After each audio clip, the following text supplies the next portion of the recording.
Square minus 2ab cos of gamma. ठीक है, ये तीनों फार्मूले जो हैं ये लॉ ऑफ कोसाइंस के, ये आप यूज़ करते हो ओब्लिक ट्रायंगल को सॉल्व करने के लिए जब आपको 3 साइडें गिवन होगी या 2 साइडें और एक एंगल।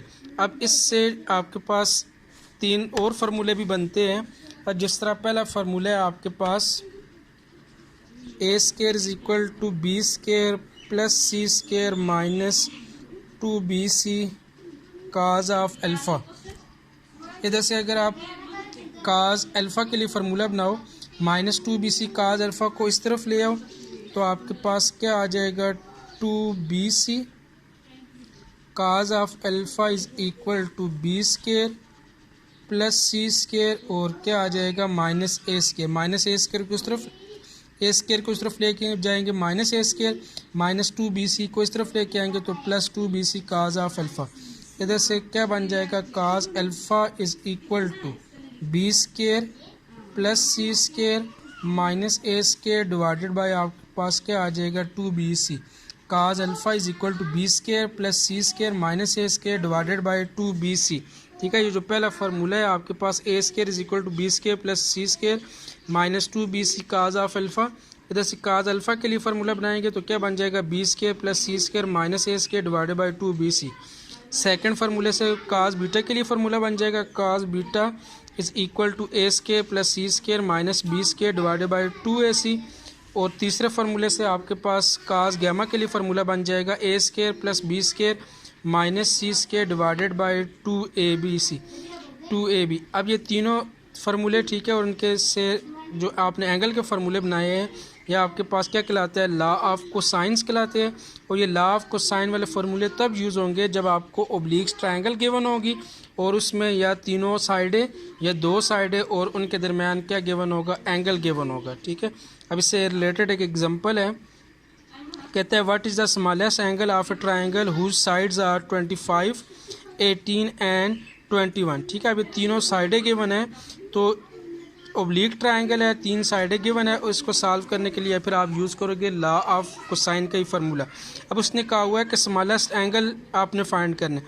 अब एक चीज़ याद रखनी है कि जो आपके पास ट्रायंगल होती है उसमें अगर ग्रेटर साइड है सबसे तो उसके अपोजिट एंगल सबसे ग्रेटर, जो सबसे स्मॉलर साइड होती है उसके अपोजिट एंगल भी सबसे क्या होता है स्मॉलर।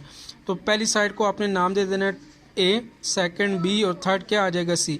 ए के अपोजिट आपके पास एंगल अल्फ़ा आ जाएगा, बी के अपोजिट बीटा और सी के अपोजिट क्या आ जाएगा गैमा। अब सबसे स्मॉलर साइड कौन सी है बी है, इसका मतलब है बी के अपोजिट जो एंगल बीटा होगा वो सबसे क्या होगा स्मॉलर होगा। तो फिर आपने सिर्फ इधर बीटा की वैल्यू फाइंड करनी है। ठीक है, तीनों एंगल नहीं फाइंड करने, जो आपके पास स्मॉलर साइड है बी उसके अलांग अपोजिट जो एंगल बीटा है वो आपने फाइंड करना है। Since the angle opposite to the smaller side is smaller and then other so beta is smallest angle. ठीक है, क्योंकि बी सबसे स्मॉलर साइड है तो उसके अपोजिट एंगल बीटा भी सबसे क्या होगा स्मॉलर होगा। तो काज बीटा के लिए फार्मूला क्या बनता है A square plus C square minus B square divided by 2ac। ठीक है, cos beta law of cosine से A square plus C square minus B square divided by 2ac। A B C तीनों value given है, आपने ए की जगह ए की value, सी की जगह सी और बी की जगह क्या आ जाएगा 18 डिवाइडेड बाई 2 इंटू ac। इस सारे को सिंप्लीफाई, ठीक है, दोनों का स्केयर ऐड करके माइनस 18 का स्केयर माइनस करने, उसके बाद डिवीजन के बाद आपके पास आ जाएगा 0.707। आपको वैल्यू सिर्फ बीटा की चाहिए, काज को दूसरी तरफ ले जाएंगे तो beta is equal to cos inverse of 0.707 is equal to क्या आ जाएगा 45। मीन जो आपके पास सबसे स्मॉलर साइड है बी उसके अपोजिट एंगल जो सबसे स्मॉलर एंगल होगा वो कितना होगा 45 डिग्री के इक्वल हो जाए। अब इसी की एक और एग्जांपल है, कहता है find C where A is equal to 52, B is equal to 28 and gamma is equal to 38.5। अब इसमें आपको 2 एंगल साइडें गिवन है ए बी, कहता है कि आपने साइड सी की वैल्यू फाइंड करनी है और गैमा एंगल गिवन है। ठीक है, अब ए बी साइड है और ए और बी साइड के दरमियान एंगल फिर कौन सा आ जाएगा गैमा, क्योंकि ए के अपोजिट इधर अल्फ़ा, बी के अपोजिट इधर आपका बीटा, इधर साइड सी है तो अपोजिट एंगल क्या आ जाएगा गैमा। तो ये 2 साइड है और उनके दरमियान एंगल रिलेशन बन रहा है साइड एंगल साइड। तो उसको सॉल्व करने के लिए फिर आप लॉ ऑफ कोसाइन यूज़ करोगे। ठीक है, तो दो साइड है और इनके दरमियान एंगल साइड सी चाहिए, तो लॉ ऑफ कोसाइन के तहत सी स्केयर इक्वल होता है A square plus B square minus 2ab cos of gamma. तो A square plus B square minus 2ab cos of gamma. A B की वैल्यू भी गिवन है, वो भी आपने पुट करनी है, और आपके पास जो गैमा एंगल है वो आपके पास 38.5 डिग्री है, वो भी पुट करना है। ये सारा सिंप्लीफाइड, ठीक है। स्केयर ओपन करना है, -2 को अंदर मल्टीप्लाई करके जो रिज़ल्ट आएगा सी स्केयर इज इक्वल टू 918.3, लेकिन आपको साइड सी चाहिए, दोनों तरफ रूट लेना है, तो सी की वैल्यू कितनी आ जाएगी, 30 आ जाएगी, ठीक है। अब इधर लॉ ऑफ कोसाइन इसलिए यूज़ किया है कि साइड ए और बी के दरमियान एंगल गैमा गिवन होता है, तो ये आपके पास साइड एंगल साइड का रिलेशन आ जाएगा। इसको सॉल्व करने के लिए आपने लॉ ऑफ कोसाइन में से एक फार्मूला यूज़ करना है। नेक्स्ट आपके पास है लॉ ऑफ साइन, ठीक है। अब लॉ ऑफ कोसाइन के लिए ये था कि आपको 3 साइडें या 2 साइडें और उनके दरमियान एंगल गिवन हो, तो आप उधर लॉ ऑफ कोसाइन यूज़ कर सकते हो। नेक्स्ट आपके पास है कि when the possibilities are side side angle, angle side angle और angle angle and side, the law of sine are used to solve the oblique triangle, ठीक है। जब 2 साइडें और उनके दरमियान वाला एंगल नहीं, उन साइडों के अलॉन्ग कोई भी एंगल, या 2 एंगल और उनके दरमियान आप और उनके दरमियान वाली साइड, या 2 एंगल और उनके साथ वाली साइड, ठीक है। 2 साइडें और उनके अलॉन्ग एंगल, 2 एंगल उनके अलॉन्ग एक साइड, या 2 एंगल और उनके दरमियान वाली साइड गिवन होगी, तो आप लॉ ऑफ को साइन यूज़ करोगे उसको सॉल्व करने के लिए,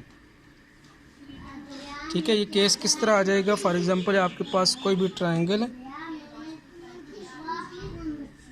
side A B C alpha beta और क्या आ जाएगा, गैमा आ जाएगा।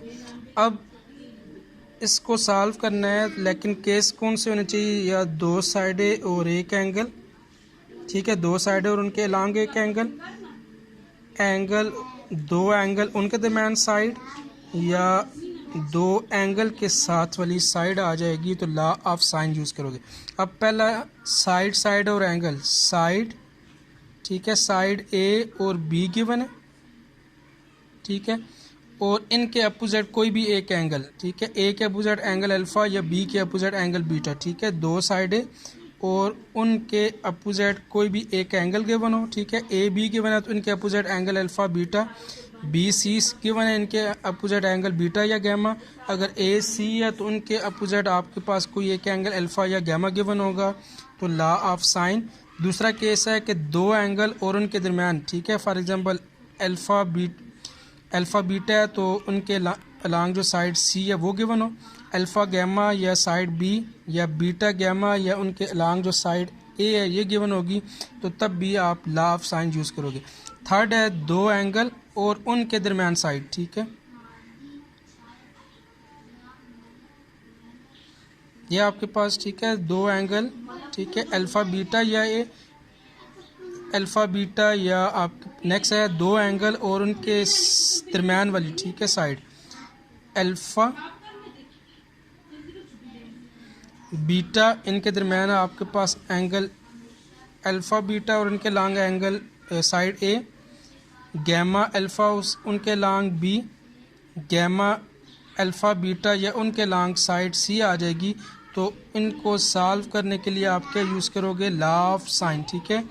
2 साइडें उनके अपोजिट एंगल, या 2 एंगल उनके अलॉन्ग आपके पास